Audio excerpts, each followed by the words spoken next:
ating simula ng umaga ng mga balitang dapat nating malaman sa 774 Balita Ngayon. 774 Balita Ngayon. 30 minutong pag-uulat ng mga impormasyon at mga pangyayari sa loob at labas ng bansa. 774 Balita Ngayon. Kasama ang buong pwersa ng 774 News Team. 774 Balita Ngayon. Sa himpilang pinagkakatiwalaan sa balita at serbisyo publiko. DWWW 774, your ultimate news and music radio. At ngayon, narito ang inyong mga tagapagbalita. 774 Balita Ngayon.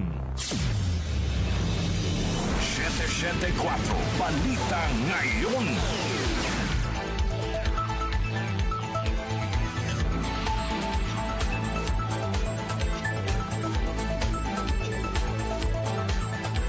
Magandang umaga, Luzon, Visayas at Mindanao. Ngayon po ay araw ng Huwebes, June 18, 2026.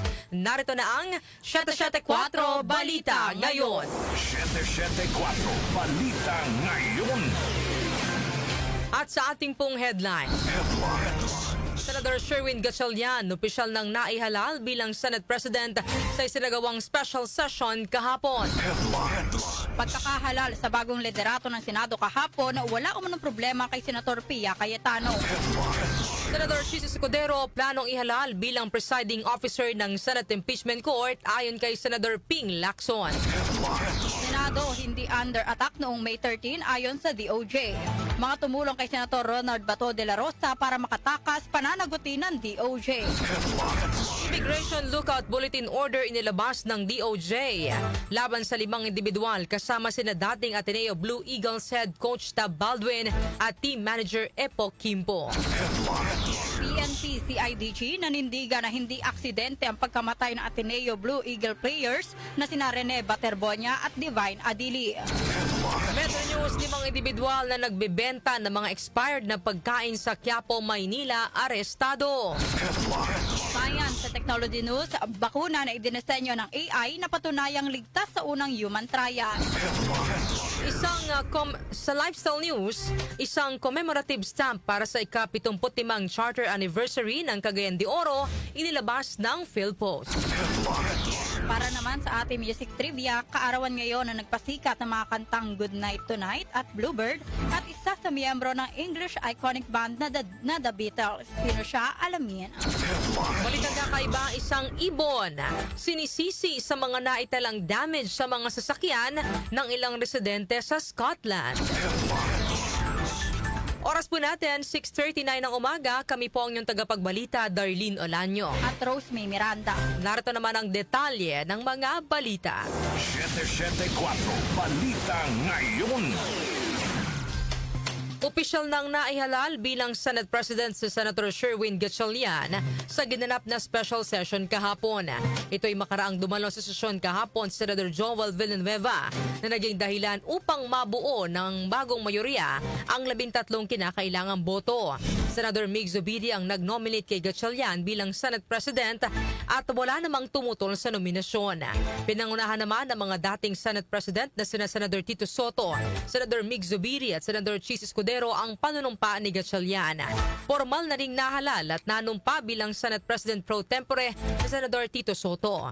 Naitalaga naman bilang Senate Majority Leader si Zubiri habang si Villanueva naman ang naihalal bilang Deputy Majority Leader. Naihalal naman bilang Senate Minority Leader si Senator Alan Peter Cayetano. Idiniklara rin sa sesyon na lahat ng senador ay miyembro ng Blue Ribbon Committee maliban kay Senator Chis Escudero. Tumatayong chairman ng BRC si Senator Erwin Tulfo habang vice chairman naman Senator Kiko Pangilinan. Samantala, minority bloc tinanggap na ang pagkakahalal kay Senate President Win Gatchalian at ang bagong majority bloc. Ulat mula kay Conde Batak. Tinanggap na ng minority bloc sa Senadong eleksyon ni Senate President Sherwin Gatchalian. Katunayan ay dumalo sa sesyon ng Commission on Appointments at Special Session ng Senado ang ilang mga senador ng minorya ng Cayetano faction. Sa special session ay nagmanifest si Senator Loren Legarda na si Senator Alan Peter Cayetano na ang tatayong Senate Minority Floor Leader para matiyak ang maayos na pagganap ng mga tungkulin ng buong Senado bilang isang institusyon.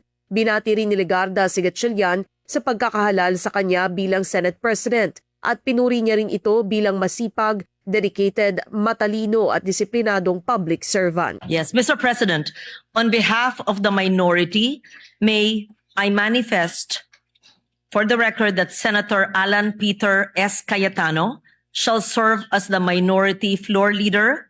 Likewise, the minority members' presence here.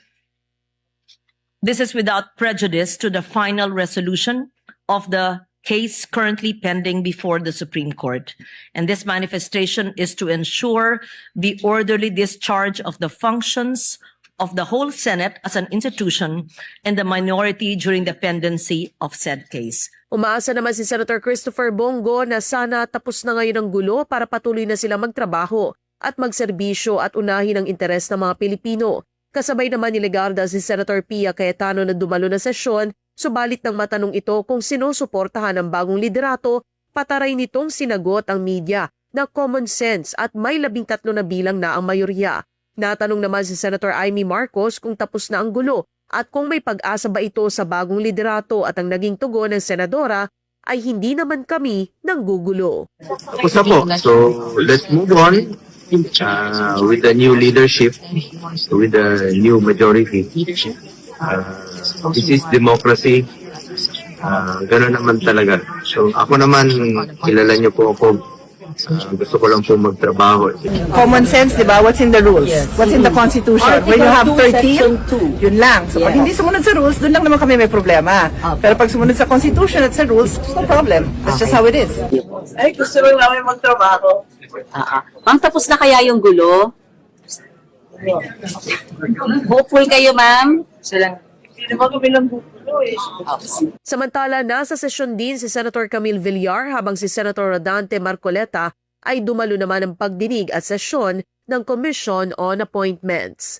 Conde Batak ng DWWW 774, your ultimate music radio. Salamat, Conde Batak. 774 Balita Ngayon. Mainit ang naging sagot ni Senator Pia Cayetano nang matanong siya kung suportado ba niya ang bagong liderato ng Senado.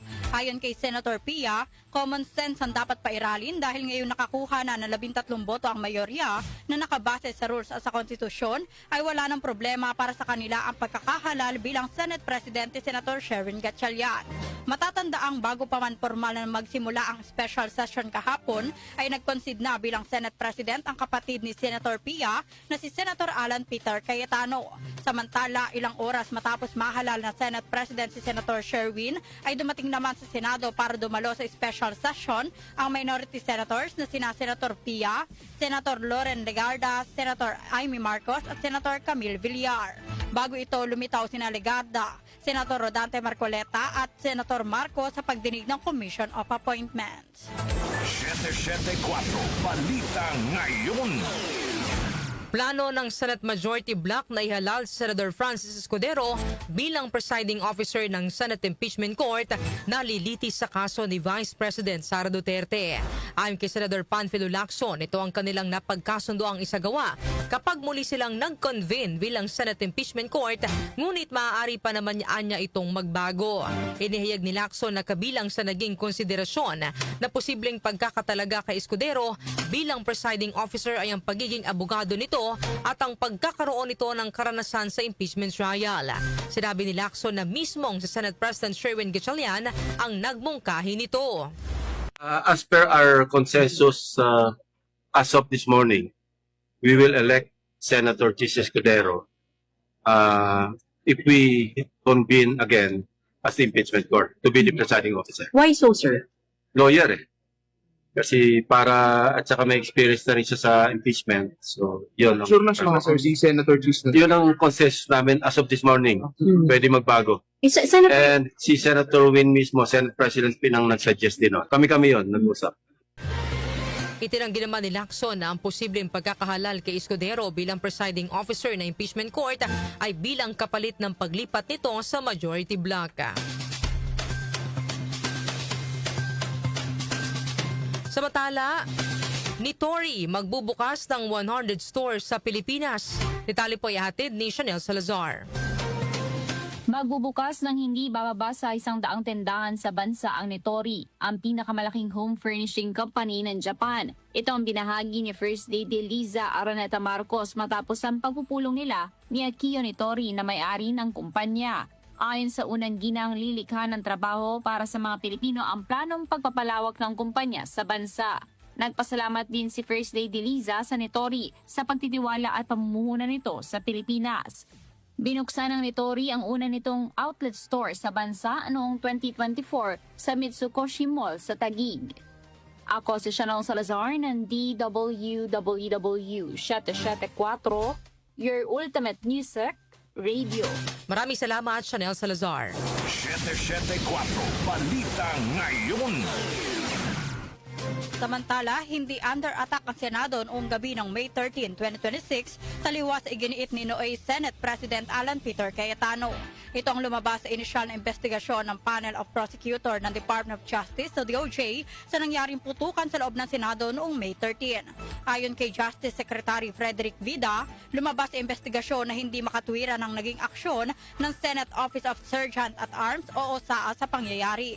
Inihayag ni Vida na lahat na nangyari mula May 11 hanggang 14, simula nang muling nagpakita sa Senado si Senator Ronald Bato de la Rosa hanggang sa pagtakas nito ay iniimbestiga ng kanilang Panel of Prosecutors kung ito ba ay planado. Sinabi pa ni Vida na sa ilalim ng liderato ni Cayetano ay hindi sila nakapag-inspeksyon sa loob ng Senado, kaya ngayong bago na ang liderato ng mataas na kapulungan ay muli silang magpapadala ng bagong kahilingan na makapagsagawa ng inspeksyon. Pinaalam na rin ngayon ng DOJ kung sino-sino mga individual ang anyay nagsabwatan o nagtulungan upang makatakas si De La Rosa noong madaling araw ng May 14. The action taken by the OSAA against the NBI on May 13, 2026 was not justified. Second, the Senate building was not under attack on the night of May 13, 2026. Third, the NBI attempted to implement the arrest warrant to Senator Ronald Bato de la Rosa. And fourth, when the ICC warrant was unsealed on May 11, 2026 and made public, any person who helped him escape may be held liable. The findings of the panel were based on evidence submitted by the PNP-CIDG, members of the media, and the GSIS, including an ocular inspection of the GSIS premises. Yan po ang pahayag ni Justice Secretary Frederick Vida. Samantala, ipinasang anti-political dynasty bill ng Kamara, ipinagtanggol ni House Majority Leader Sandro Marcos. Report magmumula kay Grace Mariano. Ipinagtanggol ni House Majority Leader Representative Sandro Marcos ang ipinasa ng Kamara na bersyon ng anti-political dynasty bill.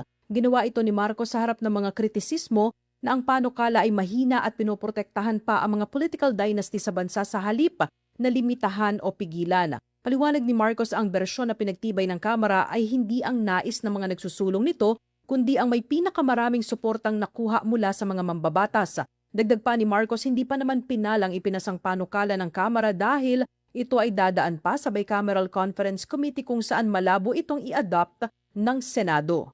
May BICAM pa. I highly doubt that the Senate will adopt the House version. So, may sarili silang debate, may sarili silang provisions, may sarili silang version. When they pass their version of the anti-political dynasty bill, there will be a bicameral conference, and then there will be another opportunity to amend whatever provisions the upper house think to be inadequate or not tenable to the Filipino people. So to answer your question, it was really a matter of getting it through already na ipasa natin dito sa House to get the conversation started. This is not the final result of what the bill will be. Hindi po ito batas. This is just the version that we, in the lower house, were able to produce and garner support for. Because had it been more strict, baka hindi tayo makakakuha ng boto. Sa ilalim ng bersyon ng Kamara ay pagbabawalang kumandidato o humawak ng posisyon ng sabay sa parehong lugar o lokalidad ang magkakapamilya hanggang second degree of consanguinity or affinity. Saklaw nito ang mag-asawa, magkapatid, mga anak at magulang hanggang sa mga lola, lolo at mga apo. Ito si Grace Mariano para sa DWWW 774, your ultimate music radio. Salamat, Grace Mariano. 774 Balita Ngayon. Naglabas na ng Immigration Lookout Bulletin Order o ILBO ang Department of Justice laban sa 5 individual na iniimbestigahan kasunod ng pagkamatay ng 2 student athlete ng Ateneo de Manila University. Kabilang sa pinababantayan ng DOJ ay sina dating Ateneo Blue Eagles head coach Tab Baldwin at team manager Epo Quimpo.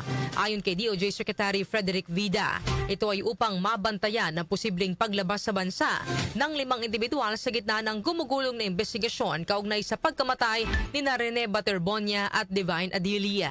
Paglilinaw naman ni Vida, ang pagpapalabas ng ILBO ay bilang monitoring mechanism lamang upang i-alerto ang mga otoridad kung magtatangkang lumabas ng Pilipinas ang mga sangkot na individual at hindi ito para pigilan silang bumiyahe o dahil sa nakitaan na sila ng anumang pananagutan. Maliban naman kina Baldwin at Kimbo, kasama rin sa minomonitor ang ilan pang Ateneo Blue Eagles officials na sina assistant coaches Reynaldo Jacinto Jr., Dean Castaño at Sandro Soriano. Samantala, handler at mga nasa likod ng 18 bodyguards ni dating Congressman Zaldico dapat managot sa pagpapakalat ng mapanirang aligasyon. Gina Mape sa report. Hindi lamang ang 18 dating bodyguard ni dating Ako Bicol Party List Representative Zaldico ang dapat managot sa mga aligasyon na nakasisira sa reputasyon ng mga dinadawit sa pagtanggap ng mali-maliatang suhol sa mga opisyal ng pamahalaan. Ayon kay COMELEC Chairman George Erwin Garcia, dapat kasama sa pananagutin ang mga handler at ang mga nasa likod ng paninira, kasama na ang isang dating mataas na opisyal ng Armed Forces of the Philippines. Ang pahayag ng COMELEC Chief ay matapos na idawit siya sa mga pinagbibintangan na tumanggap ng suhol mula sa mga nasabing individual na maring niyang tinatanggi dahil walaan niya siyang natatanggap. Sinabi ng Paul Chief na kilala na rin niya ang nasabing dating AFP official na nasa likod ng 18 bodyguard na maaaring kasuhan, ngunit hihintayin muna niya ang resulta ng investigasyon ng NBI patungkol sa nasabing kontrobersya upang mas maging matibay ang ihahaing kaso.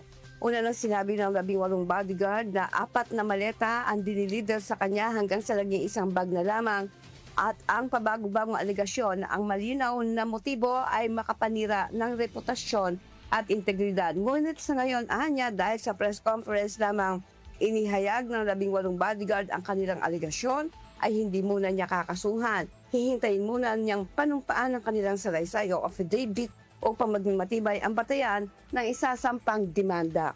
Ako si Gina Mape ng DWWW 774, your ultimate music radio. Maraming salamat, Gina Mape. 774 Balita Ngayon. Iginiit ng Philippine National Police Criminal Investigation and Detection Group o PNP-CIDG na hindi maituturing na aksidente ang pagkasawi ng 2 student athlete na Ateneo de Manila University na sina Rene Baterbonia at Divine Adili. Ang 2 student athletes ay nasawi sa kanilang team building activity sa Dipakulaw, Aurora noong June 8, 2026. Ayon kay CIDG Director Major General Robert Morico II, hindi nangyari ang insidente sa mismong harap ng beach resort kundi sa lugar na nasa pagitan ng 300 hanggang 700 metro ang layo mula rito. Una nang inihayag ng Aurora Provincial Police Office na naganap ang insidente, may humigit kumulang 300 metro ang layo mula sa isang beach resort sa Dipakulaw. Kaugnay nito, pinayuhan ni Morico si dating Ateneo Blue Eagles head coach Tab Baldwin na humarap na sa fact-finding investigation hinggil sa pagkasawi ng 2 student athletes. Ayon kay Morico, makatutulong ang pagdalo ni Baldwin sa pamilya ni Baterbonia at Adili na makamit ang hustisya. Sa iba pang balita, PNP hinimo kamapaaralan na higpitan pa ang seguridad kasunod ng insidente ng pananaksak sa isang paaralan sa Cavite. Narito ang report ni Angel Garcia. Nananawagan ng Philippine National Police sa lahat ng paaralan sa bansa na mahigpit na ipatupad ang kanilang mga hagbang sa seguridad upang matiyak ang kaligtasan ng mga estudyante. Inilabas ng PNP ang paalala matapos ang insidente ng pananaksak sa loob mismo na isang pribadong paaralan sa General Trias City nitong June 16 ay kinasugat ng 7 mag-aaral sa elementarya. Ayon sa pulisya, isang 14 years old na grade A student ang pumasok sa silid-aralan ng grade 5 at inatake ang ilang mga mag-aaral gamit ang kitchen knife kung saan nagtamo ng sugat ang mga biktima pero nasa maayos ang kondisyon sa ngayon. Inatasan na rin ang Cavite Provincial Police Office at ang Police Regional Office 4A na magsagawa ng masusing investigasyon sa pangyayari. Samantala, isinailalim na sa pangangalaga ng DSWD ang batang nanagsak para sa medical at psychological evaluation. Angel Garcia ng DWWW 774, your ultimate music radio. Maraming salamat, Angel Garcia. 774 Balita Ngayon. Oras po natin, 3 minuto bago mag-alas 7 ng umaga. Kami pa rin po ang inyong tagapagbalita, Darlene Olanyo. At Rose May Miranda. 774 Balita Ngayon. Metro News. Metro News. Sa ating pong Metro News, 5 individual na nagbebenta ng mga expired na pagkain sa Quiapo, Maynila, arestado. Detalye po ihatid ni John Bakiran. Arestado ang 5 individual na sangkot sa pagbebenta ng mga expired na pagkain sa Quiapo, Maynila matapos ang isinagawang operasyon ng Special Mayor's Reaction Team o SMART. Iniharap ni Manila Mayor Francisco Isko Moreno Domagoso sa programang Talk to the People ang mga suspect na pawang mga vendor. Ayon kay Police Colonel Edward Samonte, hepe ng SMART, nakatanggap sila ng impormasyon mula sa isang asset hinggil sa talamak na bentahan ng expired goods sa lugar. Agad silang nagasa ng operasyon na nagresulta sa pagkakasamsam ng mga expired na produkto na tinatayang nagkakahalaga ng 950,000 pesos. Sa isinagawa ng mga investigasyon, itinuturo ng mga suspect ang kanilang amo na si Marivic Jaime na umano'y may-ari ng tindahang kanilang pinapasukan. Samantala, pinag-iingat naman ni Mayor Isko ang kanyang nasasakupan at nagpaalala na maging mapanuri sa mga binibiling pagkain. Ako po si Jonah Bakira ng DWWW 774 Ultimate Music Radio. Maraming salamat, Jonah Bakiran. Foreign exchange rates. Foreign exchange rates. Narito ng update sa ating foreign exchange rates. Ang palitan ng piso kontra dolyar ay nasa 60 pesos and 38 centavos, nasa 70 pesos and 12 cents naman ang palitan ng piso kontra euro, habang ang British pound ay nasa 81 pesos and 12 centavos. Ang palitan naman ng piso kontra Saudi Riyal ay nasa 16 pesos and 9 cents, habang ang Japanese yen ay nasa 38 centavos. Lotto results. Lotto results. Update naman po tayo sa resulta ng Lotto. Iatid po sa atin ni Jackie Maestrado Rubio. Ang bahaging ito ay atid sa inyo ng Philippine Charity Sweepstakes Office. Pagkakaisa para sa kawang gawa. Narito ang recap ng resulta ng June 17, 2026 draw ng Grand Lotto 655 at Mega Lotto 645 ng Philippine Charity Sweepstakes Office. Para sa Grand Lotto 655, ang winning number combinations ay 55, 31, 46, 37, 48, at 1. Muli ang winning number combinations ay 55, 31, 46, 37, 48, at 1. Mayroon itong jackpot prize na 45 million pesos. Sa Mega Lotto 645, ang winning number combinations ay 34, 35, 9, 10, 19, at 32. Muli ang winning number combinations ay 34, 35, 9, 10, 19, at 32. At may jackpot prize ito na 65,011,179 pesos and 41 centavos.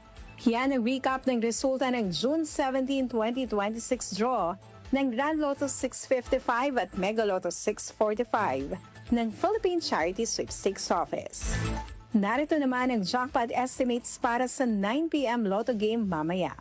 Lotto 642, 34 million pesos. Habang 33 million pesos naman sa Super Lotto 649 game. Ang bahaging ito ay atid sa inyo ng Philippine Charity Sweepstakes Office. Pagkakaisa para sa kawang gawa. Ako po si Jackie Maestrado Rubio ng DWWW 774, your ultimate music radio. Maraming salamat, Jackie Maestrado Rubio. Science and Technology. Science and Technology.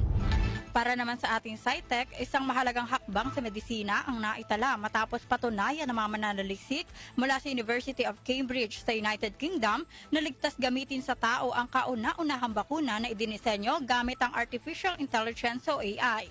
Sa pakikipagtulungan ng mga researchers sa Diocinvax o DVX Limited, ang Universal Sarbeco Coronavirus Vaccine na sumailalim sa clinical trial na nilawkan ng 39 na mga voluntaryo ay ligtas at walang significant side effects. Hindi tulad ng mga tradisyonal na bakuna, ang bakuna na ito ay binuo gamit ang computer simulations kung saan gumamit ang mga eksperto na machine learning upang suriin ang lahat ng genetic sequence data ng mga virus sa ilalim ng grupong Sarbeco, kabilang ang SARS-CoV-2 na nagdulot ng COVID-19 pandemic, gayon din na iba pang bat-related virus na maaaring lumipat mula sa hayop patungo sa tao sa hinaharap. Sa paggamit ng naturang teknolohiya, nakabuo ang AI ng isang super antigen na kayang magbigay ng malawak at pangmatagalang proteksyon laban sa buong grupo ng mga virus, kabilang ang Ebola at Sarbeco kahit pa nag-mutate o nagbabago ang mga ito. Ibinigay ang mga bakunang ito sa mga voluntaryong may edad 18 hanggang 50 taon sa pamamagitan ng microfluid jet o isang pamamaraan ng pagbabakuna na needle-free.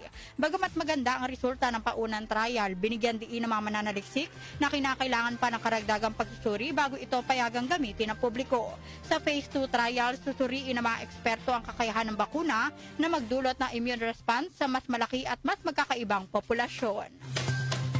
Lifestyle News. Lifestyle News. Sa atin naman pong lifestyle news, isang commemorative stamp para sa ika-75 charter anniversary ng Cagayan de Oro inilabas ng PhilPost. Detalye po ihatid ni Mika Fajardo.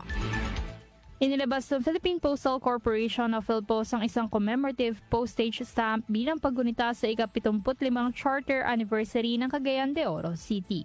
Ayon sa PhilPost, ang commemorative stamp ay nagbibigay pugay sa mga pangmatagalang kontribusyon ng Cagayan de Oro sa makasaysayan, kultural at pang-ekonomiyang tanawin ng bansa. Itinatampok sa stamp ang makasaysayang Executive Building na isang kilalang landmark na itinayo noong 1940 sa dating kinaroroonan ng Casa Real, na kumukuha ng walang hanggang diwa at makasaysayang kahalagahan ng Cagayan de Oro City habang ipinagdiriwang nito ang 75 taon ng pagiging lungsod. Ang estruktura ay kumakatawan sa isang simbolo ng serbisyo publiko, good governance, katatagan at pag-unlad ng lungsod sa mga nakalipas na dekada. Ako po si Mika Fajardo ng DWWW 774, your ultimate music radio. Maraming salamat, Mika Fajardo. Music Trivia. Music Trivia.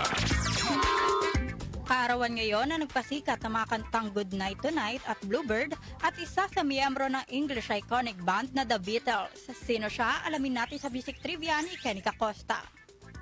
Blessed Thursday morning, narito na ang hatid ko sa inyong Music Trivia. Ngayong petsa na ito, June 18 taong 1942, isinilang sa Liverpool, England si Paul McCartney o James Paul McCartney sa tunay na buhay. Si Sir Paul McCartney ay isa sa miyembro ng iconic English rock band na The Beatles, kasama sina John Lennon, Ringo Starr at George Harrison. Nagsimula ang karera ni McCartney sa musika noong 1957 nang maging bahagi ng skiffle group ni Lennon na Quarrymen at hanggang sa kasalukuyan, aktibo pa rin siya sa industriya. Sa The Beatles, binansagan si McCartney na The Cute Beatle. Makaraang madisband ang grupo, nagpatuloy ang karera niya bilang solo artist kung saan inilabas niya ang kanyang solo album noong 1970 hanggang sa itayo niya ang banda na tinawag na Wings kasama ang kanyang dating may bahay na si Linda at Denny Lane at naging isa ang banda sa pinaka-successful na grupo noong 1970s. Sa kanyang karera, sumulat at naging co-writer si McCartney ng 32 awitin na nanguna sa Billboard Hot 100. Maraming pagkilala ang natanggap ni Sir Paul McCartney kabilang ang pagkakapasok sa Rock and Roll Hall of Fame, kapwa bilang miyembro ng The Beatles at bilang solo artist. At yan, hatid ko sa inyong Music Trivia. Ako po si Kenica Costa ng DWWW 774, your ultimate music radio. Maraming salamat, Kenica Costa. Balitang Kakaiba. Sa atin naman pong balitang kakaiba, isang parakeet o maliit na uri ng parrot ang sinisisi ngayon ng mga residente ng isang lugar sa Scotland sa damage na naitala sa kanilang mga sasakyan. Ayon sa mga residente, madalas na tinutuka ng ibon ang rubber seal ng bintana at windshield wiper ng mga sasakyan na nagdudulot ng malaking gasto sa pagkukumpuni. Ilang buwan na umanong namamataan ng ibon sa lugar mula pa noong Pebrero. Dahil dito ilang residente na ang naglalagay ng takip na trapal sa kanilang mga sasakyan upang maprotektahan laban sa pag-atake ng ibon. Ayon naman sa Nature Scott, hindi pa tiyak ng mga eksperto kung bakit may mga ibong umaatake sa mga rubber na bahagi ng sasakyan, ngunit may 3 silang teorya ukol dito. Una, posibleng pinagtatanggol ng ibon ang teritoryo nito laban sa nakikitang refleksyon sa sasakyan. Pangalawa, posibleng naghahanap ito ng fats o minerals na matatagpuan sa rubber. O kaya pangatlo, nag-e-explore o naglalaro lamang ito. Yan po ang ating balitang kakaiba ngayong araw po ng Huwebes.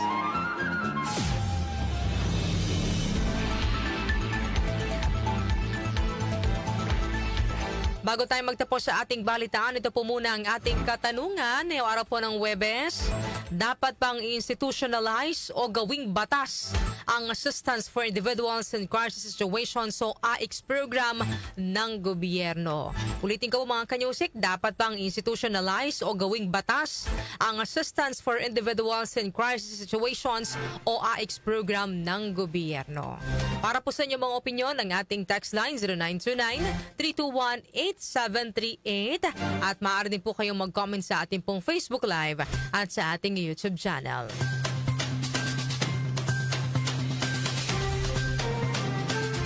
Inyo pong narinig ang mga may init na balita ngayong araw po ng Huwebes, June 18, 2026. Kami po ang inyong tagapagbalita, Darlene Olanyo. At Rosemary Miranda. Napasa inyo ang 774 Balita Ngayon. 774 Balita Ngayon.